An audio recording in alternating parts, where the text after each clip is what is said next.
নমস্কাৰ live news আসামৰ আন এক গুৰুত্বপূৰ্ণ ভিডিঅ'লৈ সকলোকে স্বাগতম জনাইছোঁ। লাইভ নিউজ আসামে আপোনালোকলৈ লৈ আনিছে এক গুৰুত্বপূৰ্ণ খবৰ। লাইভ নিউজ আসাম যেহেতু এটা নতুন চেনেল, সেয়ে আপোনালোকে অনুগ্ৰহ কৰি চেনেলটো ছাবস্ক্ৰাইব কৰি ৰাখিব আৰু ছাপোৰ্ট কৰিব ভিডিঅ'বোৰ শ্বেয়াৰ কৰি।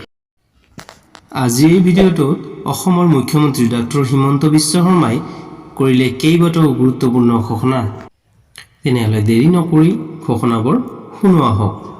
এটা আমি আঁচনি আৰম্ভ কৰিছো, সেইটো হ'ল মুখ্যমন্ত্ৰীৰ আৱাস যোজনা। প্ৰধানমন্ত্ৰীৰ আৱাস যোজনাত আমি 20 লাখ ঘৰ পালো। এইবাৰ আমি মুখ্যমন্ত্ৰীৰ আৱাস যোজনাত এই বছৰ আমি 1 লাখ আমি নতুনকৈ ঘৰ বনাম। আৰু আমাৰ চৰকাৰে দায়িত্ব লোৱাৰ পিছত যোৱা 2 বছৰৰ ভিতৰত আমি 8,34,839টা ঘৰ আমি সম্পূৰ্ণ কৰিব পাৰিছো। অৰ্থাৎ মাত্ৰ 2 বছৰত আমি 8 লাখ ঘৰ বনাব পাৰিছো, 8.5 লাখ ঘৰ বনাব পাৰিছো। একেখিনি চৰকাৰী কৰ্মচাৰী, একেই ব্যৱস্থা, একেই মেন পাৱাৰ, একেই অফিচাৰ, একেই গভৰ্ণমেণ্ট। 5 বছৰত 4 লাখ বনোৱাৰ পৰিৱৰ্তে 2 বছৰত আমি 8 লাখ ঘৰ, 8,34,000, যাক আমি 8.5 লাখ বুলি ক'ব পাৰো, 8.5 লাখ ঘৰ আমি সম্পূৰ্ণ কৰিব পাৰিছো। এতিয়া যদি আপোনালোকে অলপ সময় চিন্তা কৰে, 8,34,000 ঘৰ আমি যেতিয়া বনাইছো, সম্পূৰ্ণ কৰিছো, এটা ঘৰত আমি 1,30,000 না 1,30,000 টকা আমি অনুদান দিছো। এই অনুদানৰ ভিতৰত আমাৰ কেন্দ্ৰীয় চৰকাৰে আমাক 13,000 কোটি টকা দিছে আৰু ৰাজ্য চৰকাৰে ইয়াত 1,500 কোটি টকা খৰচ কৰিছে। তাৰমানে যোৱা 2 বছৰত আমাৰ ৰাজ্যখনত প্ৰায় 15,000 কোটি টকা আমি দুখীয়া মানুহৰ ঘৰ বনোৱাৰ কামত খৰচ কৰিছো। কিমান ইটা ভাটা, কিমান শ্ৰমিক আৰু কিমান চিমেণ্ট এই কামত ব্যৱহাৰ হৈছে আপোনালোকে অলপ সময় চিন্তা কৰক। এই কাৰ্যসূচীটো চলি থকাৰ কাৰণে 15,000 কোটি টকা যোৱা 2 বছৰত আমি খৰচ কৰিছো। অৱস্থা এনেকুৱা হৈছে যে এতিয়া মানুহে ইটা বনাবৰ কাৰণে ইটা বিচাৰি নাপায়, ইটাৰ দামে বাঢ়ি গৈছে, কাৰণ ইমান ইটা চৰকাৰে ক্ৰয় কৰিছে। আজি আমি প্ৰত্যেক মাহত 400 কোটি টকা যেতিয়া মহিলাসকলৰ একাউণ্টত পঠাওঁ, সেই টকা তেওঁলোকে জমা কৰিব নোৱাৰে। দুখীয়া মানুহে টকা জমা কৰিব নোৱাৰে। 1200 টকা 10 তাৰিখে পালো নেকি মোবাইলটোলৈকে চাই থাকে। যেতিয়াই মোবাইলত মেছেজ আহে আপোনাৰ অৰুণোদয় পইচা আহি গ'ল, লগে লগে গেলামাল দোকানৰ ধাৰ, টিউচন মাষ্টৰৰ পইচা, গাখীৰৰ দোকানীক লগে লগে উইদিন হাফ এন আৱাৰ, আধা ঘণ্টাৰ ভিতৰত টকাটো নোহোৱা হৈ যায়। টকাটো ক'ত যায়? টকাটো অৰ্থনীতিলৈকে উভতি আহে, আমাৰ গ্ৰাম্য অৰ্থনীতিৰ ভেটি শক্তিশালী কৰে। দৰিদ্ৰতা নিৰ্মূলকৰণৰ আঁচনিবিলাকৰ বাবে দৰিদ্ৰ লোকৰো কল্যাণ হৈছে আৰু ৰাজ্যৰ অৰ্থনীতিৰ ভেটিও শক্তিশালী হৈছে। আজি চিন্তা কৰক, 2 বছৰত 15,000 কোটি টকা।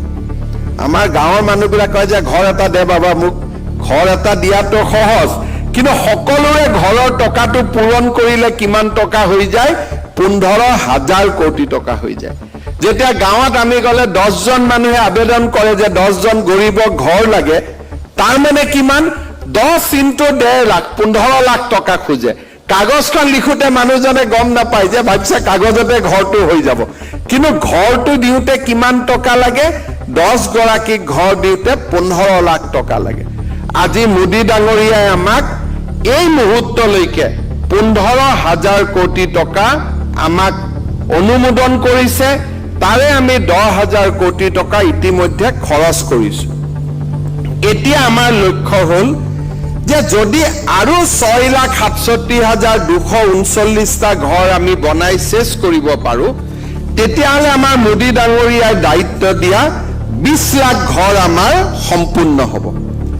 আৰু মই ৰঞ্জিত দাস ডাঙৰীয়া, এক্কা ডাঙৰীয়া, বিক্ৰম কোহলি ডাঙৰীয়াক অনুৰোধ কৰিম যে মোদী ডাঙৰীয়াৰ ইলেকশ্যনৰ আগতেই আমি এই 6 লাখ ঘৰ একেদিনাই আমি কমপ্লিট কৰিম আৰু মোদী ডাঙৰীয়াক আমি কম যে আপোনাৰ সপোন আমি অসমত বাস্তৱত ৰূপায়িত কৰিছোঁ। এতিয়া বাৰিষাও পাৰ হৈ যাব, ফেব্ৰুৱাৰী 15 তাৰিখ টাৰ্গেট লৈ 6 লাখ ঘৰ আমি শেষ কৰিব লাগে। আৰু এই 6 লাখ ঘৰ শেষ কৰিলে যেতিয়া মোদী ডাঙৰীয়া তৃতীয়বাৰ প্ৰধানমন্ত্ৰী হ'ব আৰু 10 লাখ মান ঘৰ আমি অসমত খুজি আনিব পাৰিম যে ছাৰ আৰু দুখীয়া মানুহ আছে, আমাক ঘৰ দিয়ক। এতিয়া আমি সৰুকৈ আৰু এটা কি কৰিব খুজিছোঁ যে এই 6 লাখ ঘৰ শেষ হোৱাৰ পিছতো আমাৰ অসমত বহুত দুখীয়া মানুহে এতিয়াও ঘৰ পাব আছে। আমি আশা কৰিছোঁ মোদী ডাঙৰীয়াই আমাক আৰু ঘৰ দিব, কিন্তু সেই প্ৰক্ৰিয়া সম্পূৰ্ণ হোৱালৈকে এতিয়া আমি সৰুকৈ অসমত আৰু এটা আমি আঁচনি আৰম্ভ কৰিছোঁ, সেইটো হ'ল মুখ্যমন্ত্ৰীৰ আৱাস যোজনা। প্ৰধানমন্ত্ৰীৰ আৱাস যোজনাত আমি 20 লাখ ঘৰ পালোঁ। এইবাৰ আমি মুখ্যমন্ত্ৰীৰ আৱাস যোজনাত এই বছৰ আমি 1 লাখ আমি নতুনকৈ ঘৰ বনাম। আৰু এই টকা আমি দিল্লীৰ পৰা নানো, আমি যিহেতু নিজৰ ভৰিৰ ওপৰত থিয় দিব পৰা হৈছোঁ, আমি নিজৰ টকা দিয়ে এই 1 লাখ আমি ঘৰ বনাম। অহা বছৰ আমি চেষ্টা কৰিম যে এনেকে 1 লাখ কৰি আমি বনাই গৈ থাকিম। মোদী ডাঙৰীয়াই দিল্লীৰ পৰা দিব, আমিও দিম। আমাৰ দুখীয়া মানুহ যদি আমি অসমত 20 লাখ ঘৰ বনাইছোঁ, যদি কিবা কৰি 30 লাখ ঘৰ আমি বনাব পাৰোঁ, তেতিয়াহ'লে আৰু গাঁৱত গ'লে মানুহে ঘৰ লাগে বুলি যিটো আমাক এপ্লিকেশ্যন দি থাকে, এটা পৰ্যায় আমি শেষ কৰিব পাৰিম। আৰু মোৰ বিশ্বাস আছে যে 2026 চনৰ আগতে, 24ৰ আগতে মোদী ডাঙৰীয়াৰ সপোন পূৰণ কৰিম আৰু 26ৰ আগতে আমাৰ সপোনবিলাক আমি পূৰণ কৰিম যে অসমৰ সকলো মানুহকে আমি একোটাকৈ ঘৰ দিব পাৰিলোঁ, যিখিনি দুখীয়া মানুহ। এইবাৰ আমি আৰু এটা ডাঙৰ কাম কৰিছোঁ যে যেতিয়া আমি ঘৰ বনাইছিলোঁ, ঘৰ বনোৱাৰ লগে লগে আমাৰ অসমীয়া ল'ৰাবিলাকে যাতে কাম কৰে তাৰ বাবে আমি 4,923 জন যুৱকক আমি ৰাজমিস্ত্ৰীৰ প্ৰশিক্ষণ দিছিলোঁ। কাৰণ আমাৰ অসমত ইমান কনষ্ট্ৰাকশ্যন হৈছে, গাঁৱত গ'লে ডেকা ল'ৰাবিলাকে কাম নাই বুলি কয়। কিন্তু আজি মই আপোনালোকক এটা কথা ক'ব খোজো যে আপোনালোকক আচৰিত কথা যে আমাৰ অসমীয়া যিবিলাক আমাৰ ল'ৰা আছোঁ, ইমান কাম আছে অসমত, আমি সেই কামবিলাকত আমি হাত দিয়া নাই। আজি অসমত আমাৰ অৰ্থনীতিটো বাঢ়ি যোৱাৰ লগে লগে উবেৰ, ওলাৰ পৰা, বাছৰ পৰা ৰাজমিস্ত্ৰীলৈকে আমাৰ ইমান কাম অসমত আছোঁ। মই কৰ্ণাটক আৰু অন্ধ্ৰপ্ৰদেশত যেতিয়া যাওঁ, মোক অসমীয়া ল'ৰাবিলাকে লগ কৰে, 10-12 হাজাৰ টকা তেওঁলোকে দৰমহা পায়। কিন্তু তাৰ জেগাত যদি গুৱাহাটীত ওলা উবেৰত, বাছত গাড়ী চলাই 20 হাজাৰ টকা তেওঁলোকে পায়। আমিতো আমাৰ এতিয়া অসমখন আমি পিছ পৰি থকা নাই, তাতে চিকিউৰিটি গাৰ্ড কৰাতকৈ অসমতে এতিয়া আমাৰ বহুত কাম আমাৰ মুকলি হৈছে। এই কামবিলাক এতিয়া যদি আমি মুখ্যমন্ত্ৰীৰ আৱাস যোজনা আৰু প্ৰধানমন্ত্ৰীৰ আৱাস যোজনা চলাওঁ, আমাক অসমত কিমান ৰাজমিস্ত্ৰী, ৰং মিস্ত্ৰী লাগিব? গাঁৱতে আমি কৰিব পাৰোঁ। আমি অকণমান আমি কৰ্ম সংস্কৃতিৰ ফালে আমি যদি অলপ আগবাঢ়ি যাওঁ, এতিয়া আমাৰ অসম ধনী ৰাজ্যও নহয়, দুখীয়া ৰাজ্যও নহয়, আমি মধ্যমীয়া ৰাজ্য হৈছোঁ। গতিকে আমি কৰ্ম সংস্থাপনো অসমত আমি সৃষ্টি কৰিব পাৰোঁ। এইবাৰ আমাৰ আৰু এটা ভাল কাম কৰিছে পঞ্চায়ত আৰু ৰুৰেল ডেভেলপমেণ্ট ডিপাৰ্টমেণ্টে, যে ক্লাষ্টাৰ হাউচিং। একেলগে খালী মাটিত আমি 100 গৰাকী মানুহৰ ঘৰ একেলগে বনাই দিছোঁ।